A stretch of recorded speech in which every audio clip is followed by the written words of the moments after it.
and some of the highest royalty structures in the publishing industry. And as always, you will retain 100% of the rights to your book. I was looking to find a company that I could trust, one that assisted in the editing process completely. The most important qualities that I was looking for was a publisher who was honest and upfront, no hidden costs or fees, and owning the rights to my own work. Christian Faith Publishing will publish, market, and sell your books in all major bookstores, online booksellers, as well as specialty Christian bookstores. Call for your free author submission kit. 800-978-4812. 800-978-4812. 800-978-4812. That's 800-978-4812. Here's important new information from the Diabetes Solution Center for you, a family member, or a loved one suffering with diabetes. If you have lost your provider, or if you need a provider for diabetic supplies, you may qualify to receive your diabetic testing supplies now with little or no out-of-pocket cost, regardless of your age. All you need is Medicare or private insurance to be potentially eligible. Call the Diabetes Solution Center right now for details. Just takes a couple of minutes. Our friendly, knowledgeable agents will give you free, no-obligation information, handle all the insurance paperwork, and make sure your supplies are delivered directly to your door for free. Call U.S. Medical Supply 24 hours a day. 800-597-9323. 800-597-9323. 800-597-9323. Call right now. 800-597-9323.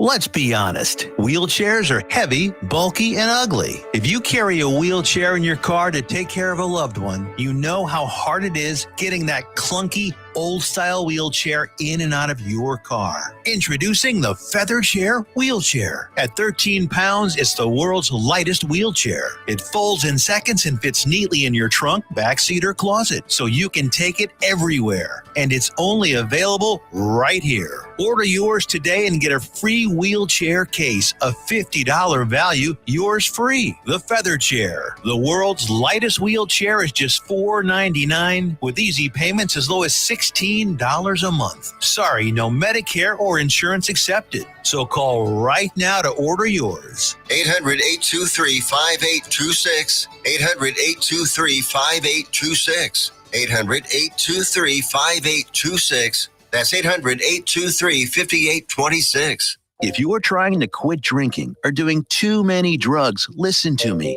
You don't know me and we'll never meet. I had a problem like you once. I drank and used to party a little too much till it got out of control and almost ruined my life. I realized I needed help to fix my problem before it totally destroyed me. If you've tried to fix your drinking and drug problem and you know you can't do it alone, you need to call the National Treatment Advisors. They'll immerse you into a 30-day program to replace your old habits with new habits and totally change your life. And if you have PPO private health insurance, the entire program may be covered. Fix your problem right now before it gets any worse. Get clean. Call now and learn more. 877-247-1581. 877-247-1581. 877-247-1581.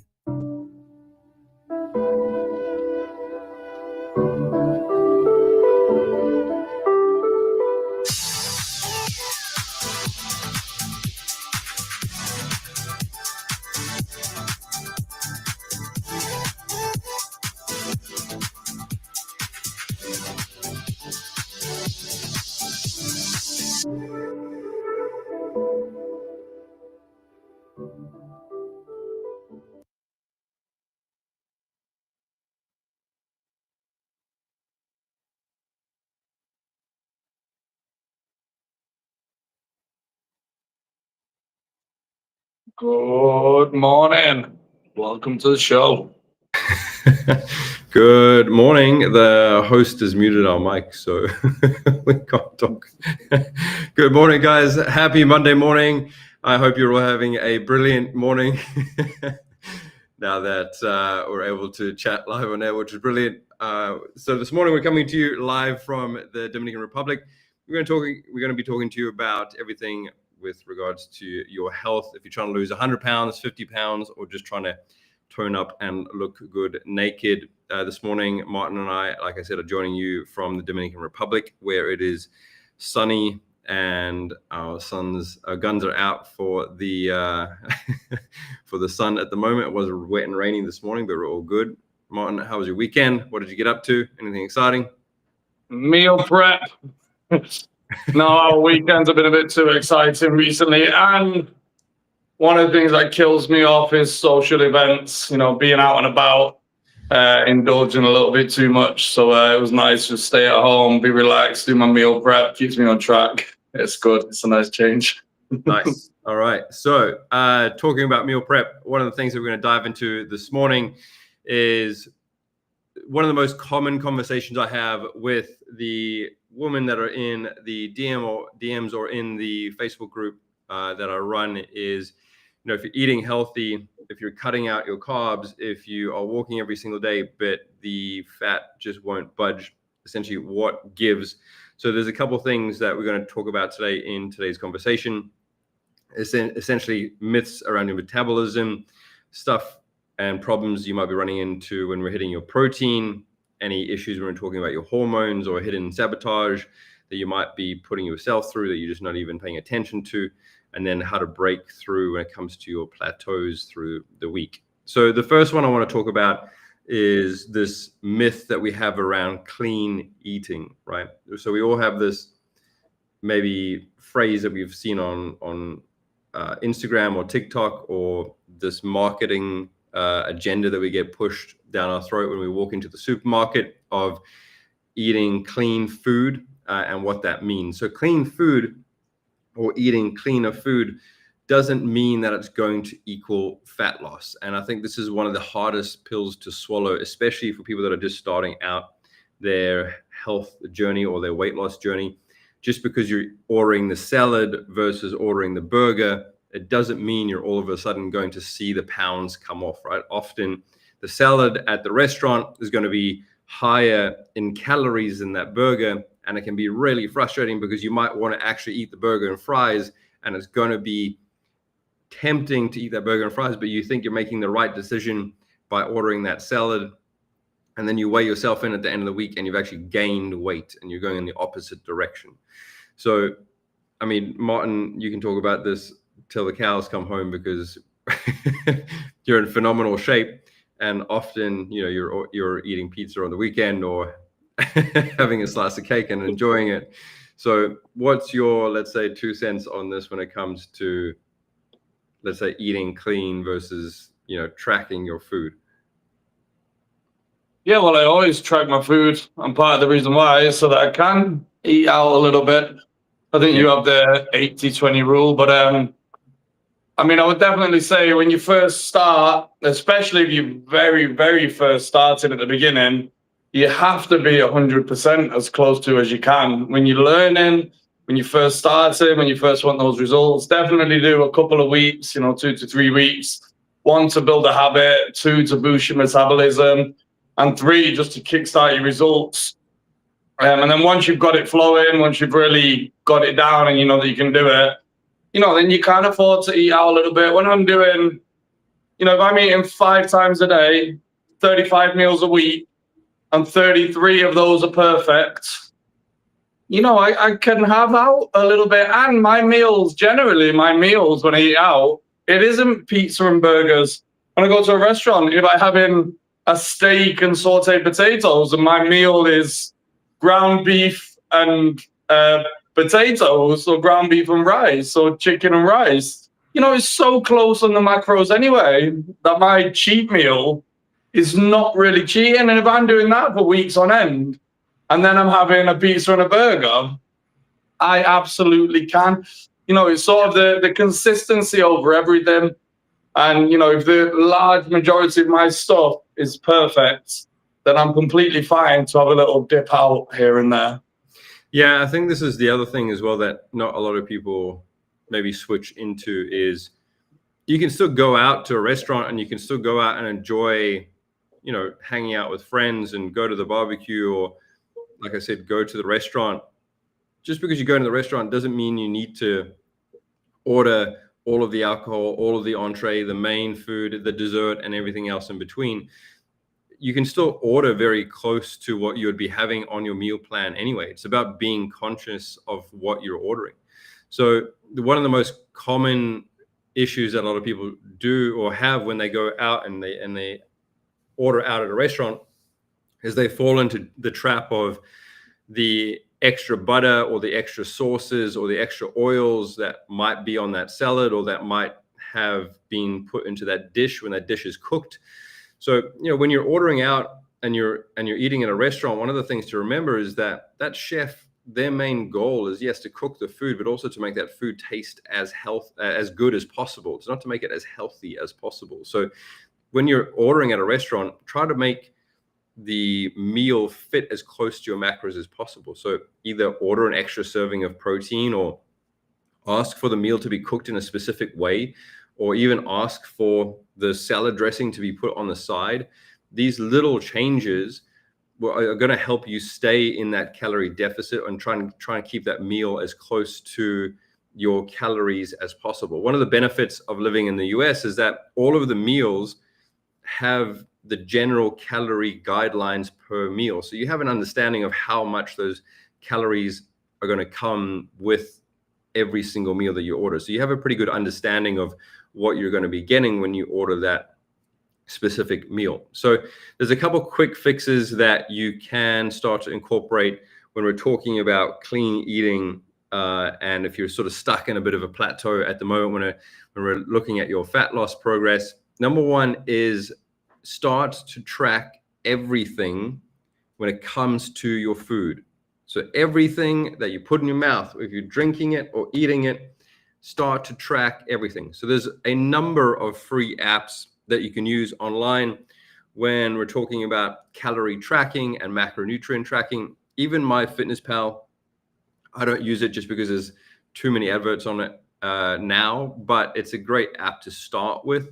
So if we track everything, we're talking like everything that you drink through the day, everything that you eat through the day, weigh it out or scan the barcode and put it into the app. You'll be shocked at how much you are actually consuming when it comes to your calories versus what you think you're consuming. So just track it for 3 days, right? So just starting today and then end on Thursday. And then the other thing of this is awareness before action, right? You can't outsmart what you don't track. So if you are not 100% understanding what you are consuming, you're not going to make progress. The reason that you haven't made progress with your weight loss goal is 100% because you do not know how many calories you're consuming. It is not your metabolism. It is not your age. It is not your hair color. It is not the water you're consuming. It is not how much sleep or lack of sleep you're getting. It is your calories. There is no ways around it. So start there. And then for shits and giggles, come back and tell us next week if we were right or wrong, if you were guessing correctly or not, because I'll bet my house on the fact that you were underestimating your calories drastically. All right. So moving into topic number 2 this morning is your protein and why your secret weapon, why it's a secret weapon that essentially you're not using. So when it comes to protein, as you're all scrolling TikTok and Instagram, you hear every trainer and coach and nutritionist talk about why you need to hit your protein and why you need to be consuming a lot of it. And yes, it's really, really important for muscle building and making sure that you're repairing your muscles, especially once you're hitting the gym and training. But the other big part of it is how satiating it is, right? So when we're talking about satiating, we're talking about how full it's keeping you through the day. So the more protein you're consuming, the more you're not going to want to snack on bullshit, and the more it's going to keep you full. So you're not going to want to reach for those donuts in the break room as you get to later in the afternoon. The more you're going to have the willpower to stop yourself from reaching for the croissant in the morning, and the more it's going to keep you in alignment with the goal that you're trying to essentially reach. So women in the US undereat their protein between 40 and 60%, which is a hell of a lot. In hindsight, we're looking at if you're meant to be eating 100 grams of protein, for example, and they're under eating between 40 and 60%, so you're only maybe getting 40 to 60 grams of protein, if that. So a big part of the issue with this is women in general have a lot of issue with building muscle. So now you're adding the other element of not feeding the muscle enough protein. And as we all get older, it gets harder to build muscle on top of that. So now you're not feeding the body enough protein. It's getting harder to build muscle. So now your body composition is not changing. So everything is working against you. And the one thing that you can control, and the one very vital issue that you can help or the one vital issue that you can really impact, that will really impact your weight loss, is feeding your face enough protein through the day, and something that you really need to make sure that you're doing enough of. So Martin, what's your 2 cents on getting enough protein through the day? And do you have any little secret hacks to getting enough in through the day for yourself? A lot of people think that it's difficult, and if you plan it out, it really isn't. My protein intake is up at almost 200, which for a lot of people would be difficult. But when you actually sit down, and I do my meals by the hour of the day, okay, I wake up quite early, but I'm doing, mine is 4:30, 8:30, 11:30, 2:30, 4:30, and 8:30. So I have a couple of snacks in between. But when you plan out your meals by the hour of the day and you stick to them, and then you calculate how many grams of protein you would need, and if you're eating 4 or 5 times a day, and you need how many for the woman? 100, 120? Yeah. Or so. And you're dividing it by 5 meals, and you only need 20 grams per meal. It's really not that difficult. It's only if you're not prepared, and then you're needing to have 40, 50 per meal, that it starts becoming difficult. So plan it out, have an easy amount to eat per meal, throw in one of them as a protein shake or something that's easily consumable directly after the workout. Another one as well that we did last night, I was at home with my fiance. We did the meal prep, we're eating our boring ground beef and all the rest of it. And then night she was saying, I really want to have a chocolate bar. And I went and got a Quest, in a carton, chocolate flavor, and put it in a glass with ice. And she had that instead of a chocolate bar. Mm-hmm. And, it kind of tricked your mind. You said, I want chocolate. And she had chocolate, and it was protein. Yeah. And, you can kind of use these things to trick yourself as well and use it as a treat. And yeah, there's just, preparation, adequate meal spacing, a manageable amount per meal, and also use it as a treat to trick yourself when you do want a sweet treat. Yeah, I think this is the biggest thing. And it's always coming back to like the fundamentals, right? Is make sure that you're planning the stuff out. Again, understand how much protein you actually need to consume. Because when people say, yeah, I'm aware of how much protein, or I'm protein focused, they don't actually know how much protein they need to consume. So they're just guessing how much they need to consume. So they're just ordering like a chicken salad, or they're having 2 eggs for their breakfast, and then that's what they think they should be consuming, when it's just really not enough. The other, like one of the biggest things that most, especially females, need to come to terms with is that there are only maybe 5 or 6 protein sources, and that's it. There is no magic fancy dessert that they're all going to love, or meal they're all going to love. There's beef, chicken, fish, protein powder, maybe the odd protein bar, and that's it. Like, and eggs and egg whites, and that's it. Like, that's as fancy as it gets, and that's all it's going to be. So you don't need to look or continually look for more protein sources. It's just about increasing the protein source on your plate, right? So increase the amount that's on your plate, and then have it more consistently through the day. So skipping breakfast is the worst idea you can have, right? You want to either have a protein shake in the morning, or have an omelet with 5 or 6 egg whites and maybe 1 whole egg in the morning. You want to make sure you're hitting your meals through the day. And it's okay to eat dinner. It's okay to have like ground beef, ground chicken, have a big omelet for dinner. That sort of stuff is going to be great, because it's going to help you, one, make sure that you're eating and feeding yourself properly through the day. The reason that you don't have energy in the afternoon is because you're not eating enough food in general throughout the day, and you're not having enough protein through the day. And the reason you're stuck in this, let's say, like marshmallow feeling body is because you're not feeding yourself enough food.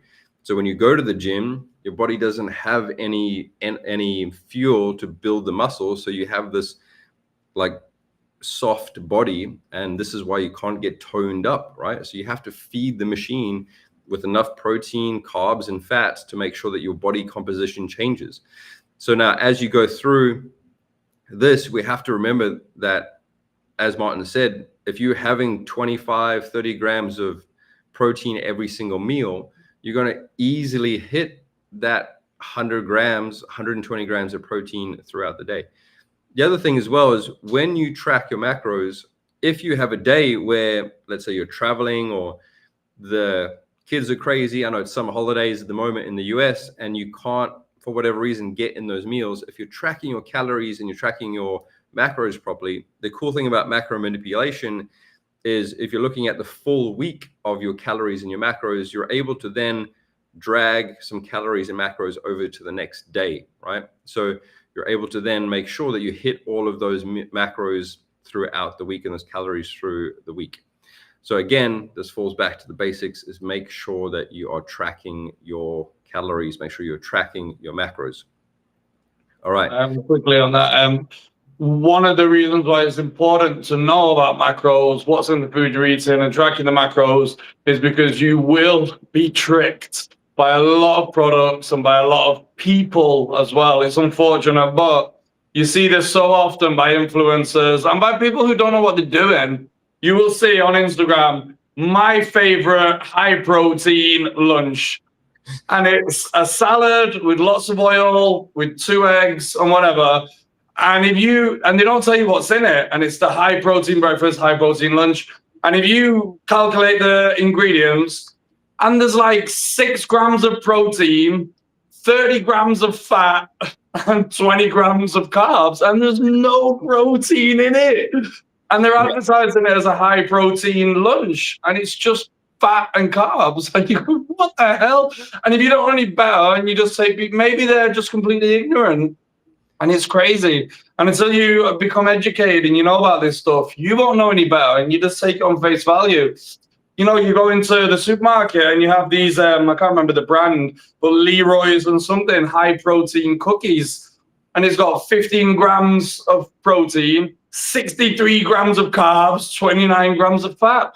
And, you know, until you flip over the label, you cannot just take it at face value when it says high protein. I just looked the other day, you know, low fat peanut butter, and the normal peanut butter had 12 grams of fat, 11 grams of carbs.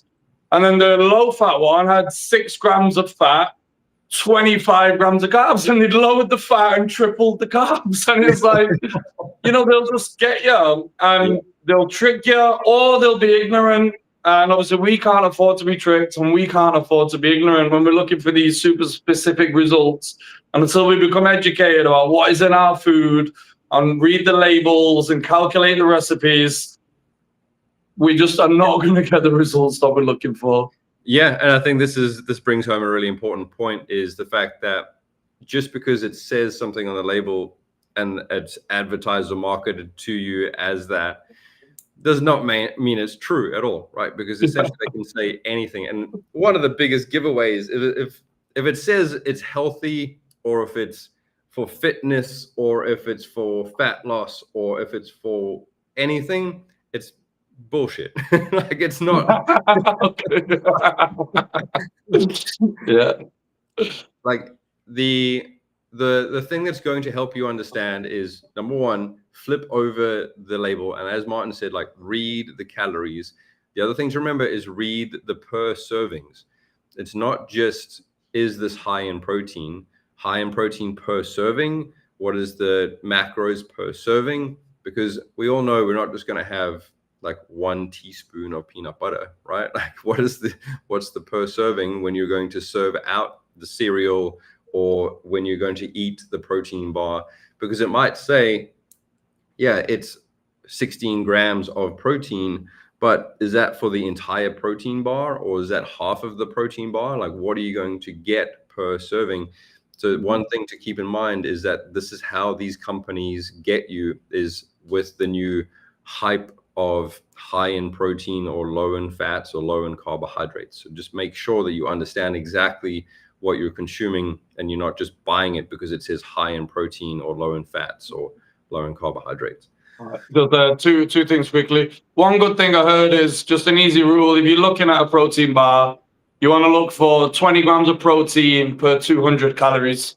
There's just a standard basic rule. If you're looking at ratios, if you don't know how to figure it out yet, just look at the amount of calories. And if it's over 200 and it's got less than 20 grams of protein, it's not a good ratio. So it's a simple rule for you. And the other one is when you're looking at products that you buy in, always look at the number of servings per container, because it will say 8 grams of fat and you go, wow, it's super low fat.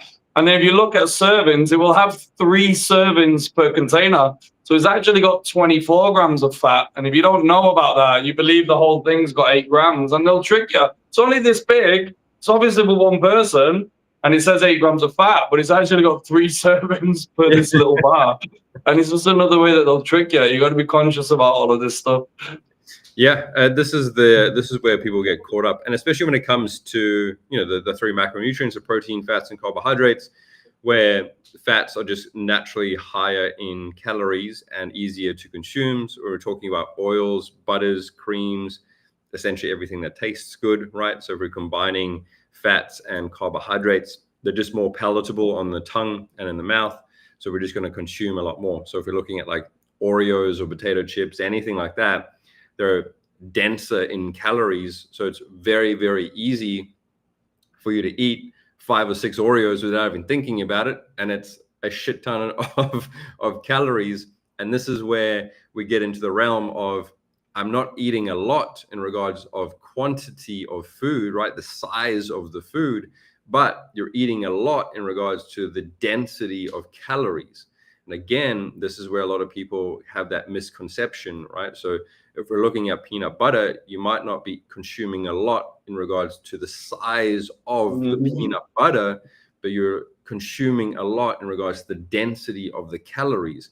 And unfortunately, as good as peanut butter tastes, it's one of the worst sources of protein, but it gets pushed as, hey, this is high in protein or good in protein, but it is terrible when we're talking about the protein source. It's really great if we're looking at calories, right? If you need to save yourself for some reason, you need a high injection of calories and fats, it's great for that, but it is terrible for your calorie to protein ratio, right? So if we're looking at non-fat cottage cheese, for example, that's great when we're looking at your protein source to calorie ratio, or if we're looking at chicken breast, that is great when we're looking at protein to calorie ratio.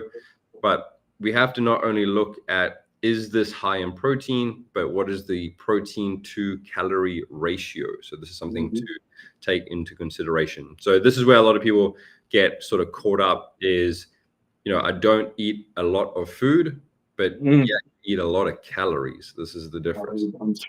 Because do you know how much volume is in 1,500 calories of chicken, rice, and vegetables? If you lay that out, do you know how much calories is in, 1,500 calories of peanut butter, olive oil, and chocolate? But if I was to eat in a day 1,500 calories of chicken and rice, it's hard work. It's a lot of food. 1,500 calories of peanut butter, chocolate, and olive oil. I'm a family of 4 in 26 minutes. It's easy. Yeah.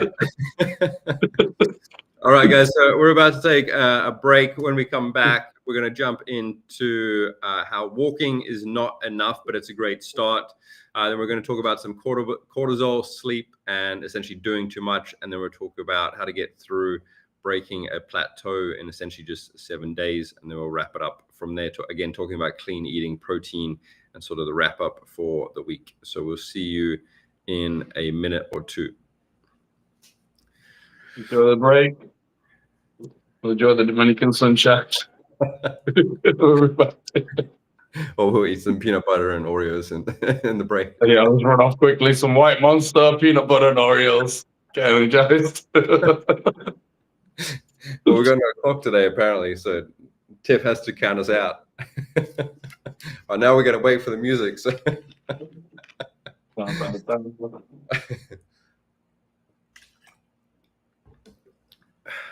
Come on, Tiff. There we go. Got to show me a bachata move to this, Adam.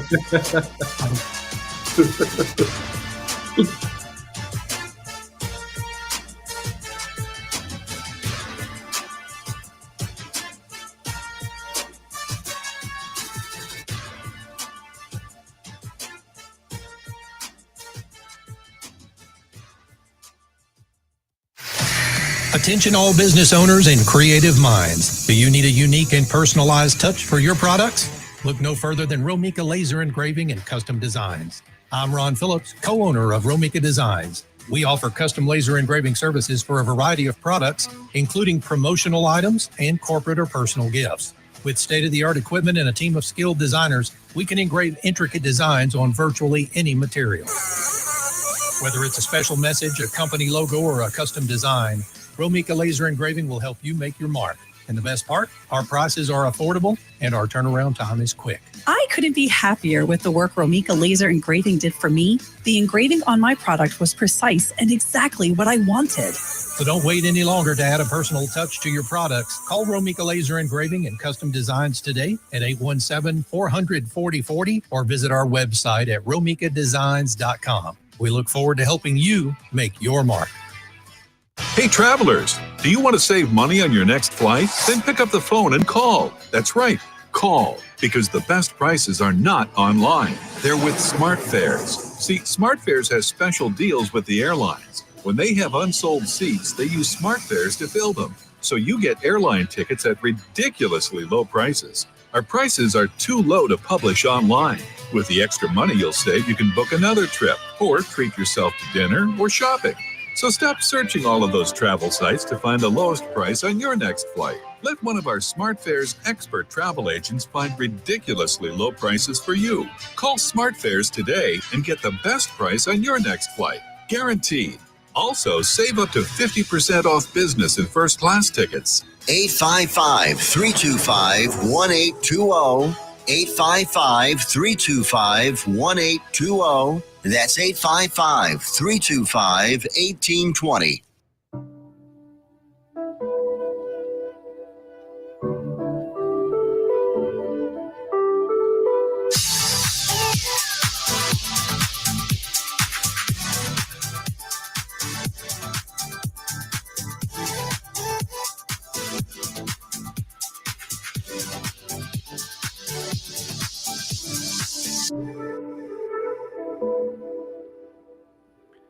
Good morning, everybody. So it's Adam and Martin joining you here from the Dominican Republic, talking to you about fat loss, weight loss, and getting you looking good naked just in time for the rest of the summer and keeping you on track for the rest of the week and the rest of this year. So we're halfway through the year already, which is crazy. We're talking to you this morning about some topics that come up with me regularly with working with people that are trying to stay in shape and get in shape and everything else in between. One of the most common things that I hear all the time is essentially people trying to hit their 10,000 steps, right?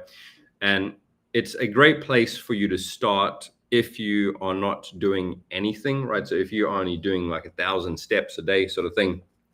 But we have to remember getting your 10,000 steps in is essentially just the bare minimum as a human being, right? We have to make sure that you're walking around enough just to make sure that your body's functioning.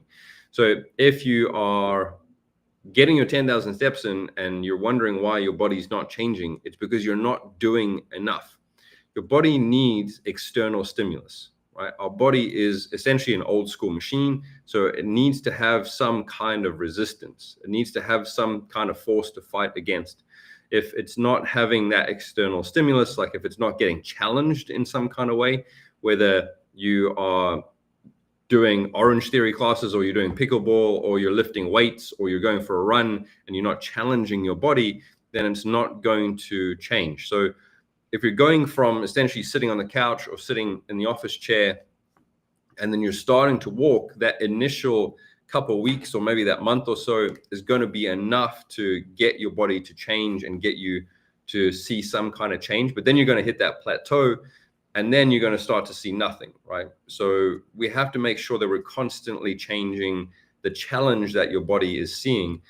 Like I said, this means then you start to have to introduce different challenges to your body, because your body's really good at adapting. So either you start to hit the gym, or you start to introduce push-ups or squats or something, but you have to make sure that your body is being challenged in some kind of way. You have to get a sweat on in some kind of way consistently to make your body have to understand that, oh shit, okay, Adam is now doing something, and I have to get fitter, I have to get stronger, I have to adapt to this new kind of situation. Martin, what's your take on that? One of the worst things that I see in the fitness world are people who exercise regularly who are in terrible shape. I have many friends who do it. They attend CrossFit classes, they work their ass off, they're sweating constantly, they're moving constantly, and they're in terrible physical shape. And, you know, it hurts to see it. And obviously doing that bare minimum, it's not going to do anything, unfortunately. You know, and as we know, they say abs are made in the kitchen, and it is all based on nutrition. And, you know, I've spoken about this a lot, where I've kept the exact same training regime, and I'm talking about working out really, really hard. And I've gone from having shredded abs to having higher percentage body fat, where I look like I don't even work out. And so yeah, obviously, if you sat on the couch, start doing something, but it has to be a linear progression, and it has to be a constant challenging. And if 10,000 steps is challenging, perfect, you know. But the second it stops being challenging, which will be very, very quickly, something else needs to be added in. And as soon as that stops being challenging, something else has to be added in. And it always has to keep ramping up to the point where your workout plan is challenging, which won't take too long. But at the point that it's challenging, you do need to understand that the nutrition being dialed in is the thing that's going to change your physical appearance to a high level. Yeah, 100%. I mean, you can't outlift or outwork a bad diet. This is the age-old saying of that you need to make sure that you are consuming enough calories to make sure that you're not losing muscle mass, but you're not consuming so many calories that you're kicking yourself out of that calorie deficit, because it will take you essentially an hour to burn, let's say 350, 400 calories if you're just, you know, walking or in the gym or something like that. But you can easily consume and eat 400, 500 calories without even thinking about it if you're just putting extra olive oil in your salad, right? So it's something that you have to make sure you address. Otherwise, you're going to be stuck in the same body or in the same shape for another decade and not even get into the body that you want. So when it comes to your journey of, you know, wanting to change your body, doing your steps every single day, yeah, it has to be a bare minimum of hitting those 10,000 steps. But then through the week, adding that resistance training is vital, especially, again, if you're female, you have to build as much muscle mass as possible. It is going to be harder for you to build muscle as you get older. This is a scientific fact that as men and women age, it gets harder for you to build muscle.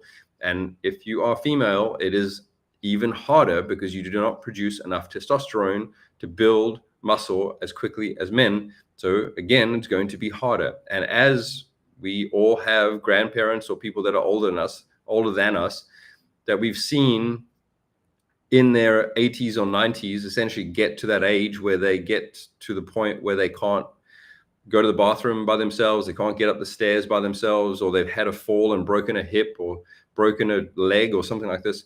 It's because they haven't had enough muscle mass or had enough strength to get through their later years in life. And I definitely don't want to be that age and then have to go through that process of being in that kind of situation. So you have to use these years to build as much muscle mass as possible, to make sure you've got a good, strong posture, to make sure that you can get through the later years of life as well as possible. I'm not saying that you're not going to get sick or not going to have an injury or anything like that, but having more muscle mass on your frame is going to help you get through your 60s, 70s, 80s, and 90s with more dignity than you would if you didn't have as much muscle mass. And there was a study released through Harvard, I believe it was, where the more muscle mass you have in your thighs, the longer and the better longevity you're going to have in your life, which is a crazy thing to think about, right? So like the more muscle mass that you have in your thighs. So now, as you know, the only way to do this is 1, to eat enough protein, which means you have to track it. And then 2, you have to do resistance training. So this means you have to squat, you have to do lunges, you have to hit the gym, you have to lift heavy shit up and put it back down in the same place continuously for a long period of time. This doesn't mean you get to go to Zumba and pick up pink dumbbells and dance around. You have to lift heavy stuff. So go to the gym at least a couple times a week, get a trainer or get a coach, use a program online, whatever it is, but you have to make sure you lift heavy session, you have to make sure you lift heavy weights a couple times a week and you have a program to follow. What was your first experience like when you got into the gym? I know you've been training for a long time, but when you first got into the gym, can you remember what that time was like, Martin? Yeah, didn't like it. Okay. You know, that's going back 20 years, let's say. And I mean, it's an interesting story for anyone watching. So when I first got to the gym 20 years ago, a friend took me, went in, most boring thing I ever did. Don't want to be here, don't want to do it, can't do it, forget about it. But I did want to exercise. I was a little bit overweight. I knew that I wanted to exercise. So I said to myself, okay, right now the gym isn't for me. What can I do? Tried running, tried the gym, both of them, super boring, don't want to do it. What am I going to do? So I went to a kickboxing class, and my idea was my main focus is on learning a skill. And as a byproduct of learning this skill is the fitness and exercise. And it worked. And I did kickboxing for years, and I ended up fighting in kickboxing. I went to live in Thailand fighting. I was super fit and super shredded, but my focus was on this thing here. I said, okay, I'm learning a skill, I'm learning to fight. And it was almost the secondary effect was the fitness and getting fit.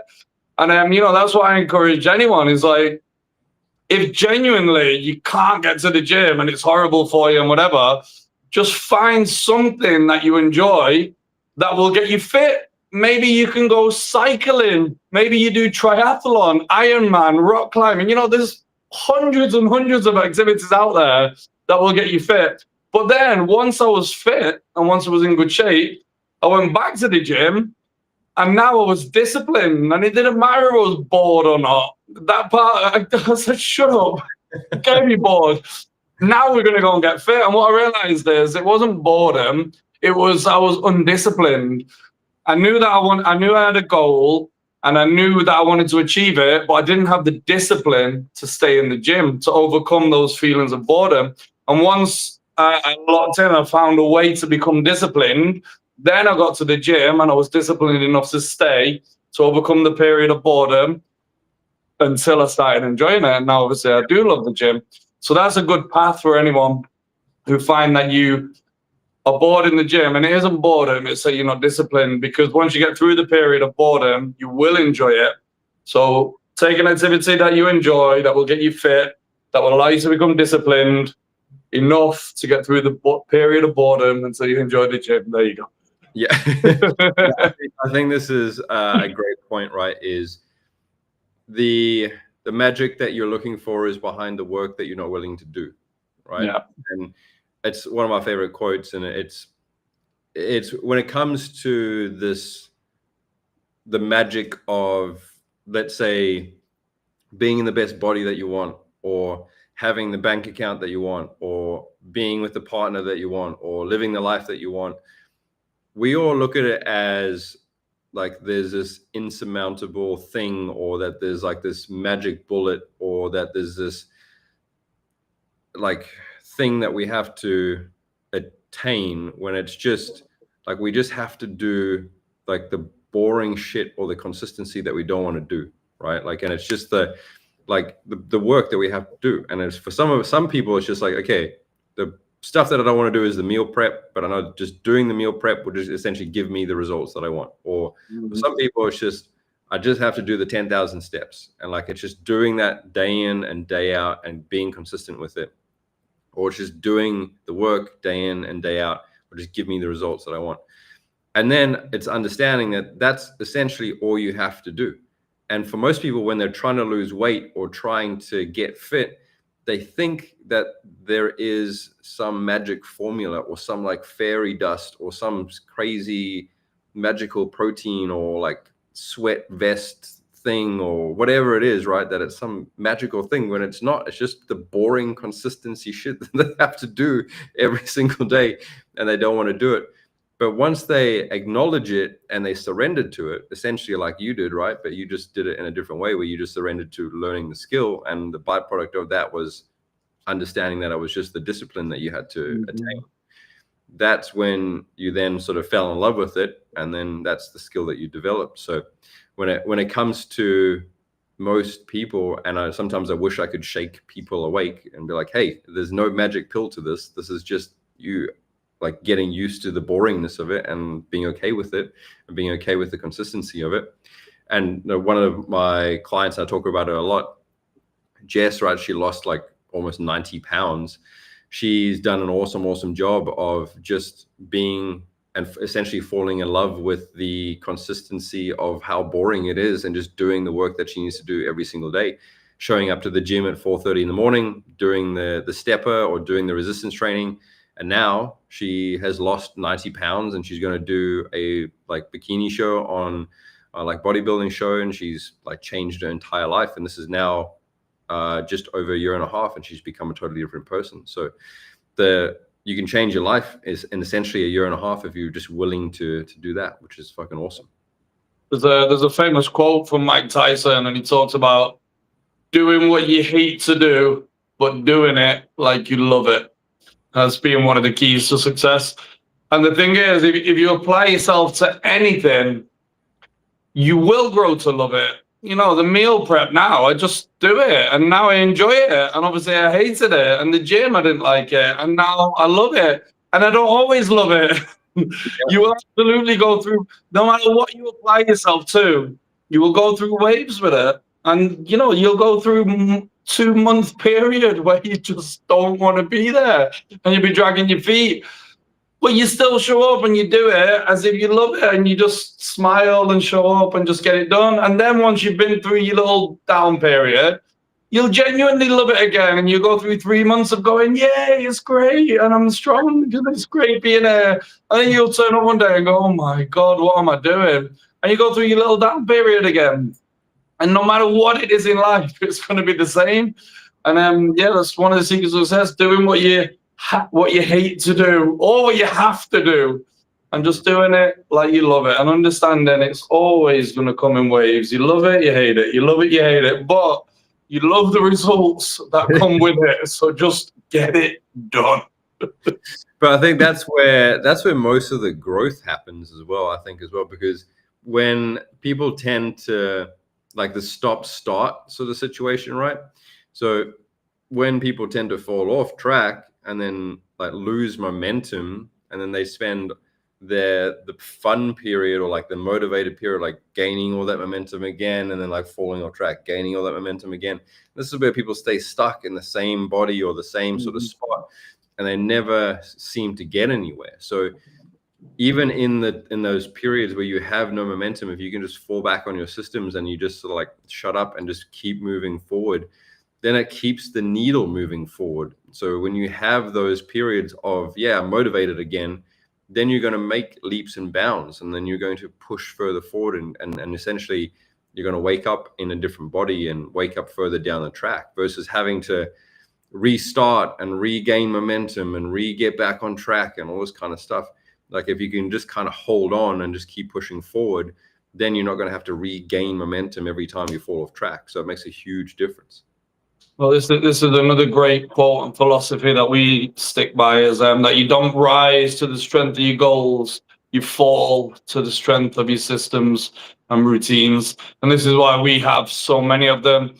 You know, both of us have a fixed wake-up time, a fixed morning routine, which I had written down at the beginning. You know, I just have a fixed thing that I do in the morning, and we have a fixed gym start time, and we have a fixed gym workout plan on the different days that we do stuff, and we have a fixed nutrition plan. I always say it's Monday today. I already know what I'm going to eat on Friday at midday. I don't even think about it. I have all these fixed systems and routine for work, for finances, for health and fitness, like for most areas of my life. And when I'm on a good wave, you know, I had more systems, I had more routines, and I stick to them as best as I can, because the bad wave is coming. It is coming. You're never going to avoid it. The bad wave is always coming, where you don't want to be where it's difficult, where you just hate it, where you want to take the day off, where you just want to throw the towel in and say, forget it, I'm going to just go back. I'm just going to get fat. I don't care. I'm just going to eat McDonald's. 100% that mindset is coming. And on those days, if you have all this stuff that's just fixed and you hate it and you say, but I just get up at this time, I just do this morning routine, I just go to the gym and I just go through the motions and I hate it and I just do it anyway. And as strong as those routines and systems are, and you just follow them through that bad wave, it will get you through. And then you can just get through that bad wave by following just what you do, the good wave will come again. And so, yeah, as strong as those systems and routines are, is as safe as it will keep you from falling off through those bad waves that 100% are going to come. Yeah, 100%.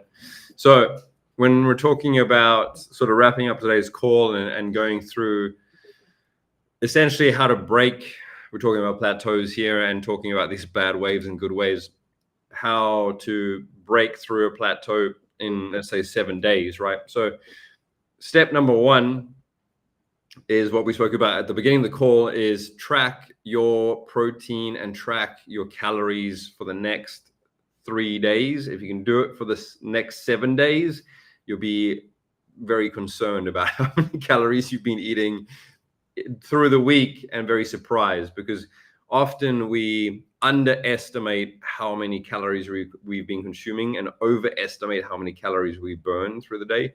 So track your calories, track how many calories you're consuming every single day. And this means everything that you consume. So everything that you drink, everything that you eat, everything you put on your foods, all of your salad dressings, all of your oils, everything that you cook in, and then scan the barcodes as well.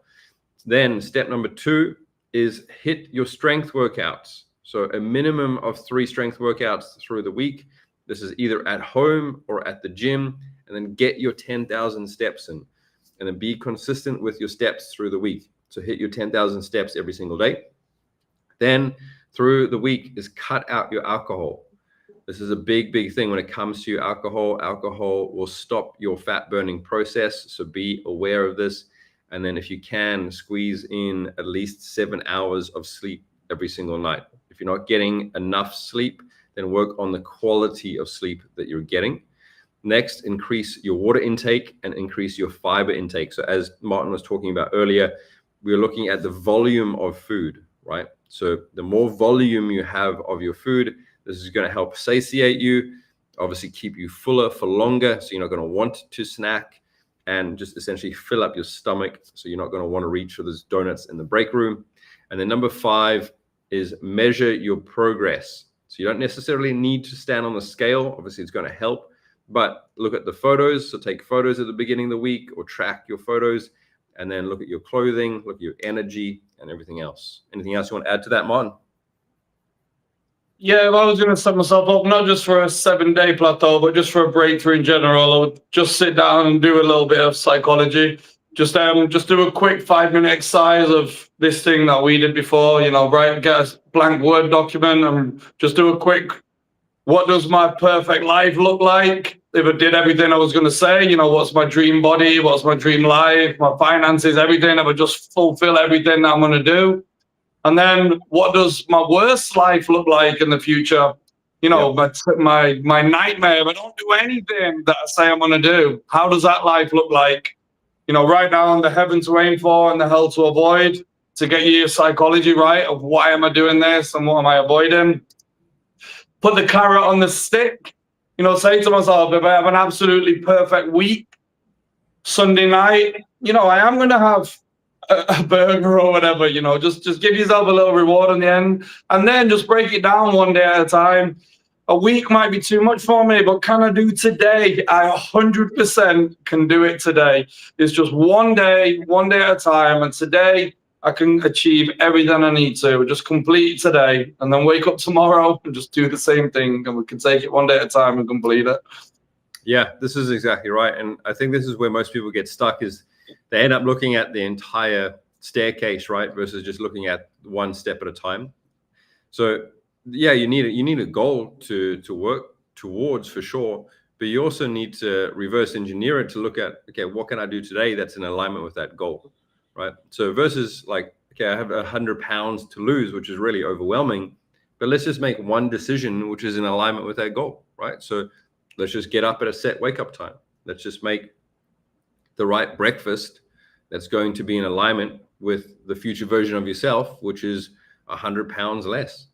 They're not going to choose to eat Krispy Kreme donuts and a full fat coffee on the way to work in the morning. Mm-hmm. They're going to have a high protein breakfast, maybe have a full black coffee versus a full fat sugar coffee, right? So these kinds of small decisions today are going to make you feel better about yourself, because your thoughts, your energy, and actions are in alignment with that future version of yourself, right? And the other thing to remember is, and this is a great quote, I wish I remember who I heard it from, but often if we have a software problem, it's a hardware problem, which means if we are anxious, if we are nervous, if we are thinking too much, if we're too much in our head, it is because we are not doing enough physical work. We are not working hard enough externally. So if the week has started off shit for you already and it's only 9 Eastern Standard Time, make sure that you go and do something hard externally. So go for a run, go do a workout, go and do some burpees, go do some squats, go do something physically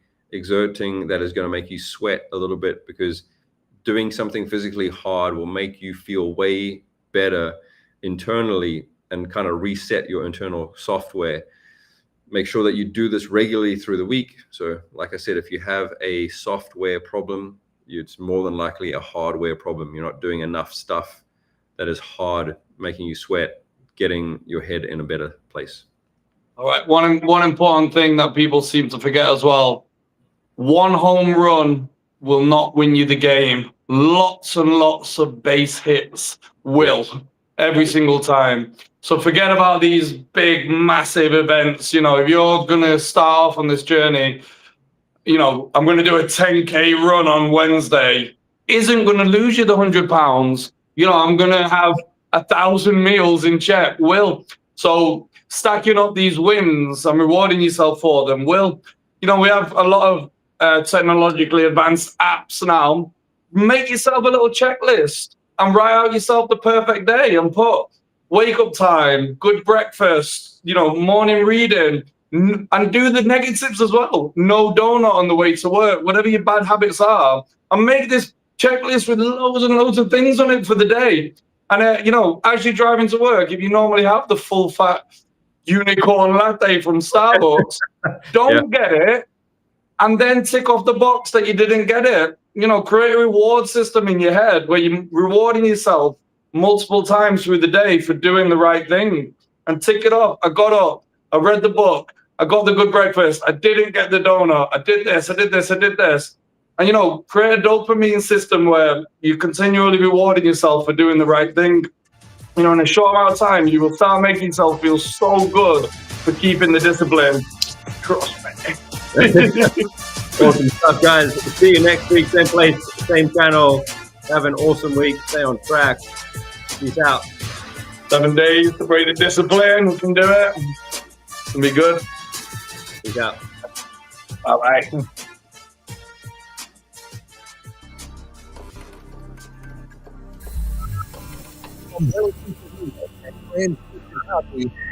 Is the voice of Johnson County, Joco Community Radio. Have you ever met a single person in your life that enjoys paying taxes? No, no one does. If you can't sleep at night because you have a huge problem with the IRS, I've got some free advice for you. This service is strictly limited to individuals that owe the IRS $10,000 or more in back taxes. And if you qualify, we can guarantee that you won't be writing